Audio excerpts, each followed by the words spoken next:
Hey there, ladies and gamers. Welcome to the first episode of the Pink Portal podcast. I am Guy talking right now, aka Clay, and I'm here with Mr. The-Artist-64, also known as Adam. That's And me! that's him. Look at him go. And this is our podcast. It was kind of a spur of the moment thing. The other day I was just like, hey, we should do a podcast where we just talk about Just and Morty stuff or anything else we want to talk about. So here we are. So we're kind of experimenting here. We're just going to talk. You can watch some Minecraft in the background, and we'll see how it goes. If people like it, we might make more. So, what are we talking about today, Adam, for the first episode? Well, for this first ever episode, which definitely is the first ever. Didn't have any other takes before this at all. Oh, of course not, no. No, why would we do that? No, never. We never trick the fans like that. We are introducing Gramma's house. Grandma's house. What a wacky concept. All right.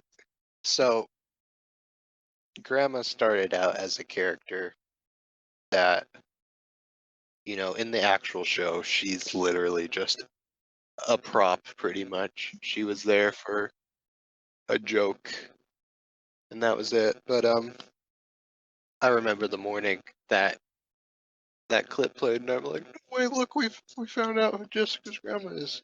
But and so you kind of took that whole premise over, and you made that story.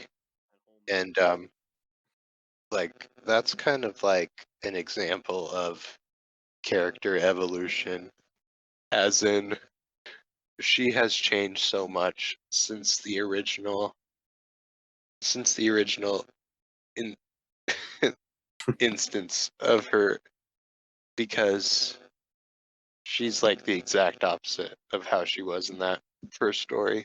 Well, yeah, and that's the thing, is that in the original Jess and Morty story, she's fun, she's free-spirited, she's most definitely retired. And then by the time she's back in Grandma's house, she is a strict disciplinarian. She has an alien and a bunch of cosmic beings to raise, and she is not happy about it. Well, she wasn't always unhappy. She's growing tired of their antics. So after that story, the original story, she kind of faded into obscurity, and we never really talked about her again until I got into that Monopoly craze. Do you remember that Monopoly craze, Adam? I do. Those were the days. Those were the days. When you're in lockdown, Monopoly was like, that was the thing. What happened was I started playing SpongeBob Monopoly, and then I downloaded Monopoly on my PlayStation, and then I'm like, hey, Adam, I should make Jess and Morty Monopoly. Oh, right, yeah. And so I started making that board, and I put a character with each board, and I was like, hey, we should make Grandma's house, like. And so we had yet to see the Jess and Morty counterpart of Gramma, so I whipped a little thing up for her. And I mean, that was kind of like her. She still hadn't changed at all, but it was just kind of like, hey, look, here's Gramma. And then that's kind of like when we started using her more, I'd say.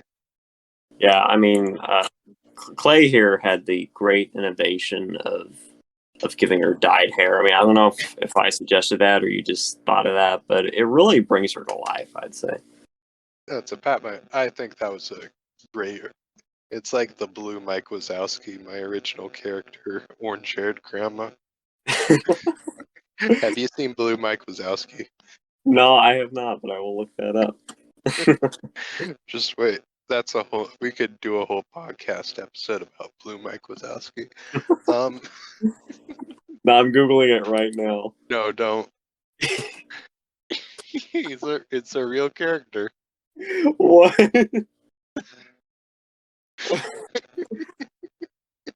What? Gabriel? Why? Why haven't I heard about this? Oh, we're getting off track. See, this is the quality stuff that we needed. Yeah. But Oh man.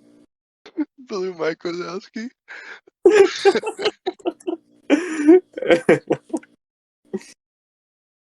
Oh, that was hilarious. So Adam and I, we just throw ideas at each other on Discord. We just, yeah, that's kind of like our little workshop area, you know. It's where we really craft the entire Jess and Morty cinematic universe, you know. Much like our beautiful Minecraft world, which you are observing right now. Yeah, I wonder what they're looking at right now. I I hope wonder they probably haven't got the giant Jessica yet. I am very proud of that, dude. That was my life's work. Yeah. More like 3 days' work, but still, my life's work. Yeah, and it was incredibly difficult because he wouldn't talk to me verbally, and we had to talk through the chat the entire time. Okay, so anyways, now we have Gramma. And Yeah. over time, Gramma evolved into what she is now. And so Adam, you want to kind of give them just like the Spark Notes version of what is going on in Gramma's house. Well, basically, there is an old retiree in Southern California on the coast. She is a widow. Her children long ago left the nest. Obviously, she is a grandma. And she lives with this purple alien who is basically Alf. And a bunch of sentient emojis who are defenders of the cosmos or whatever. Yeah, that's a whole can of worms that we aren't sure if we'll be able to crack open today. We'll see how much time we have. Yeah, that's the infants. That's the infants for you, which could be an entire episode on their own. We don't know. We'll see what happens here. But yeah, Grandma's house is kind of, it's fluff. It's harmless fun. It's comedy.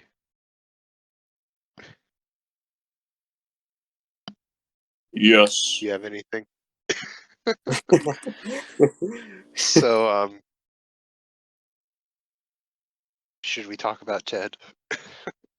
Yeah, let's get into Ted. I think we've covered Gramma pretty well. So, yeah. So, Ted was a character that I created. Oh, I'd say like 2016. If you look on my old half and half Instagram account, there was a time when I just drew Ted like all the time. But the thing about Ted is, if I'm not sure if the people here have read any of those comics that I posted, but when we had the comic series, it was The Avengers, The Golden Knight, and then after The Golden Knight ended, I wanted to do a series about Ted. I wasn't involved in any of this, by the way. This was Yeah, this was my whole thing. So Ted was like this. The whole thing about Ted was kind of like supposed to be the glue. Because originally we had planned, we started Avengers in like 7th grade. And that went until like early 10th grade. That was about 4-ish years there.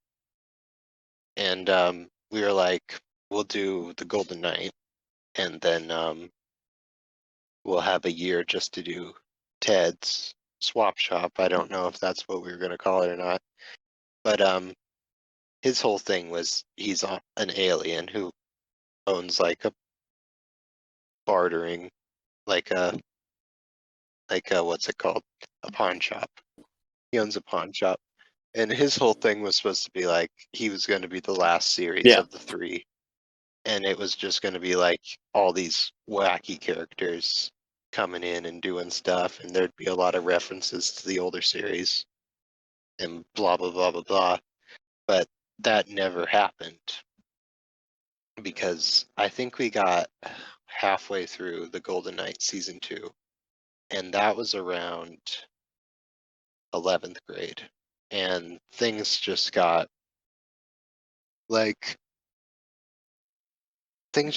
too complicated for us to continue. So the concept of Ted was just this character that I wanted to do something with, but never had the chance to actually do it. So the years pass, and I started that story, that crossover story that I need to get back to, obviously, but it was like, hey, this could be a segue into a way to use his character. And so, he made that first appearance, and I really didn't know what to do with him.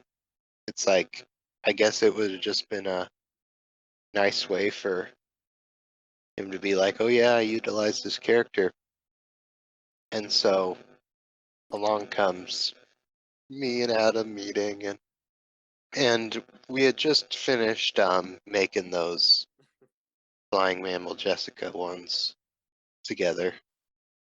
And this was actually how the infants got created. But this is also how we got modern Ted, too. Because the original idea of Ted was he was supposed to be this cool alien shopkeeper. And along comes Mr. Adam. And by God, what did he do? When I wrote that character, I was young, didn't have any concept of money. And I was just like, oh, this would be a pretty cool thing. But Adam is just too realistic. So we tried to do a quote unquote crossover. It's not canon. It's not canon by any means. But what was it? It was Jess and Morty meet Dr. Clay, my super original character.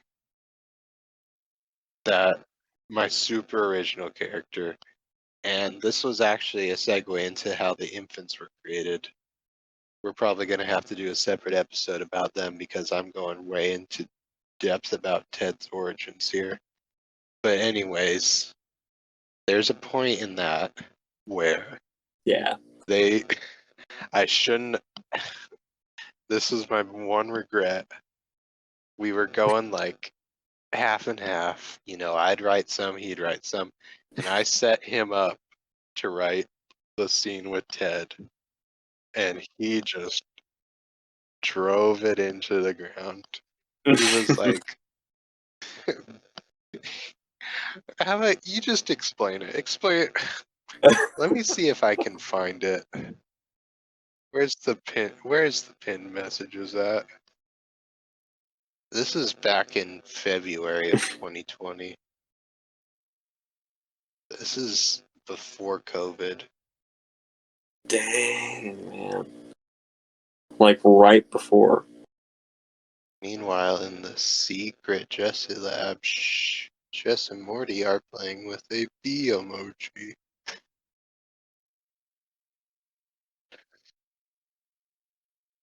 Well, this is when they sang the song together. All right. Do you want me to read this? Do you want me to read the Ted section? So here's what I wrote. They walk through the streets of the alien market before they lays their eyes on it. The building, the building shimmers like a beacon of hope. It's Ted's Swap Shop. I feel, I feel like this would be more appropriate if you read it. I'm gonna send it. I'm gonna send it.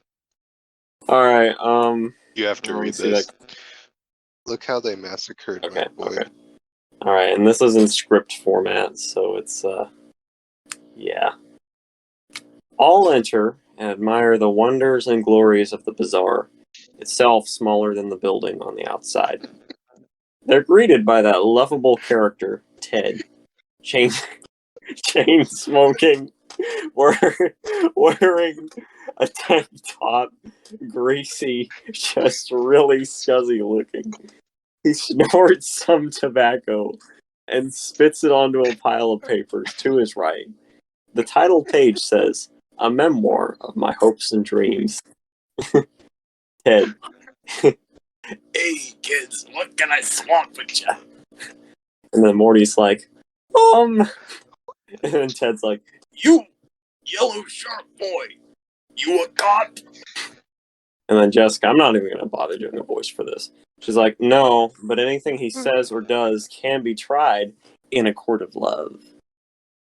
She waits for Ted to laugh at her joke. He doesn't react.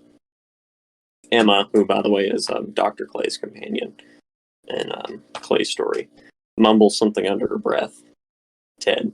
Hey, what did you just say? Dr. Clay. She didn't. Then Ted's like, what did she say? And then Emma's like, gee, Ted, you've really let yourself go. He sighs. She's right. Yeah. So it turns out swapping isn't a very profitable business model.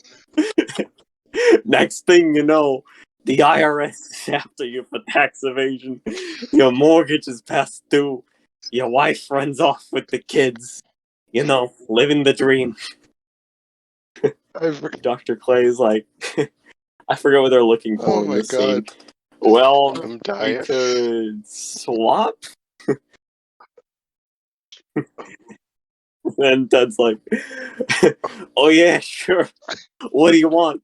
This pile of gum wrappers I traded for a sports car. This broken computer I traded for its weight in gold. This subspace matter detector I traded for my kidneys. He starts beating his head on the shop desk. Stupid, stupid, stupid Ted. Ah. Okay. Dr. Clay. The last one, actually. So he writes that abomination. All these years, I built Ted up in my head as this suave, cool,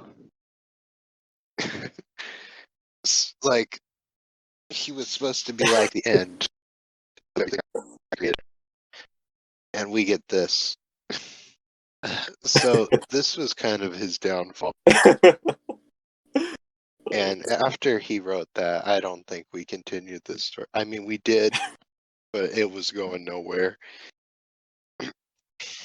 So it's like I can't unread what I read. So this is where Ted started to evolve into what he is now. So as time progressed, I don't remember how exactly it happened. I mean, I wrote the Ted and the Quest for Space Soda, which kind of explains how Ted and Gramma like ended up together. But I don't know, like they just started like hanging out together. I don't know if the infants existed yet. They probably did because this story kind of introduced them. But it was just like it was just like it gradually happened over time that Ted just moved in with Grandma, you know? I mean, Yeah. in the story, he actually meets Baby. That's a whole other can of worms, but he loses he loses his shop. He's not a chain smoker. But yeah, and His wife did not run off with the kids. he gets exiled to Earth, and he Grandma catches him. Grandma catches him digging in the recycling, and the rest is history. That's how they met. Like as a little note here, this is kind of where these comics that Clay was doing for years and this Jess and Morty thing that I've been doing for years kind of intersected. Is that his comics? It's like kind of a wacky world where think things like aliens popping up in the middle of nowhere. It's like no biggie. And then here in my setting, everyone kind of knows they're out there because it's like a pulp adventure world that Earth's governments are doing kind of a poor job of trying to conceal. So so Grandma coming across Ted is no big surprise. It's like whatever, it's an alien, let's alph it up, I'd say a sequel to that is the picture where Grandma is explaining to Ted how taxes work. That was probably the same night. She walks him Yes. in, and they talk, and she explains to him how taxes work, and I think she just felt sorry for the poor guy, and she was like, "Hey, I'll let you stay here till you get back up on your feet." And he never did. And he never did. So yeah, that's how Ted got in the way, and he's just kind of like the reminder that it's like, hey, I'm here. This is what started this whole ordeal. Yeah, his role has definitely shrank in these little Grandma's House segments we've been doing over the course of time, but we're And I definitely mean, trying to get him I more need to get exposure. back to writing, obviously. But I once Yeah. I have plans. I have plans for him once we get back to writing. Once I get back to writing, I have plans for him, just to kind of incorporate his newfound life Yeah. into the canon. So yeah, Ted. But yeah, that's kind of Poor a Ted. little rundown. I mean, the infants play a big part, but I mean, how long have we been talking? Do you think that I really got really in depth about Ted Forever. there, didn't I?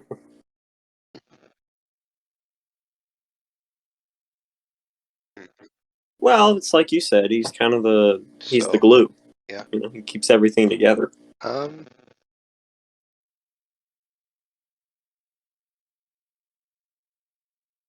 I made a theme song for Grandma's House, but because it uses Herb Alpert's "Getting Sentimental Over You," it's Mhm. copyrighted. It It's a cannot be very nice published, slideshow. but it is out there. Yeah. So that's kind of like how Yeah. That's kind of how Ted shoehorned his way into not only Grandma's house, but Jess and Morty as a whole. You know, he walks in on the science squad while they're doing a science TikTok.